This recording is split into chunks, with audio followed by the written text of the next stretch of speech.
it comes to ensuring safety and convenience during nighttime travels, driveway markers play a crucial role in guiding drivers along their paths.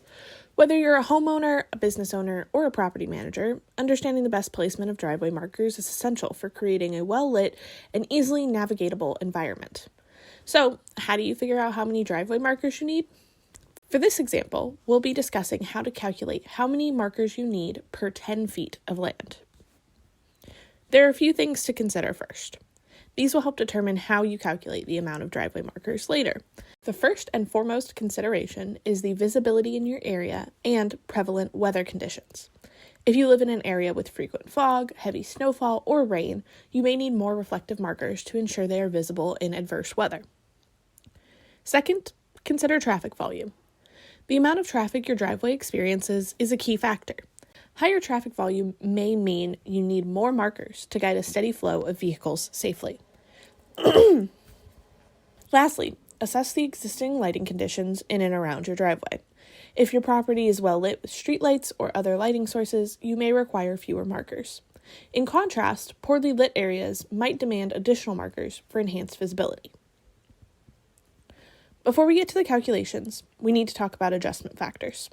Your adjustment factors will largely be determined by the conditions we just talked about. There are two types of adjustment factors, standard and adverse. Standard conditions are those where visibility is good and traffic is moderate. For standard conditions, use an adjustment factor of 1. This means 1 marker for every 10 feet of driveway length. In areas prone to adverse weather conditions or that experience high traffic, you have adverse conditions. This adjustment factor will depend on how adverse the conditions are. Consider using an adjustment factor greater than 1.5 to ensure heightened visibility and safety.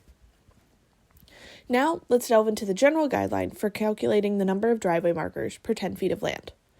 The formula is the driveway length in feet divided by 10. We're going to use 10 because we're calculating per 10 feet. You multiply that number by your adjustment factor, and you get the amount of snow stakes you need. For example, if you have a driveway that is 50 feet long, you'll divide 50 by 10 to get 5. Let's say you're in standard conditions using an adjustment factor of 1. Multiply 5 by 1 and you get 5, which means you'll need 5 driveway markers.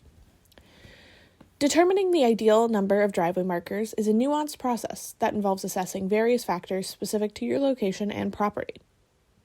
Always prioritize safety, and if in doubt, it's advisable to consult with local safety regulators or seek professional advice to ensure your driveway is adequately marked for all conditions.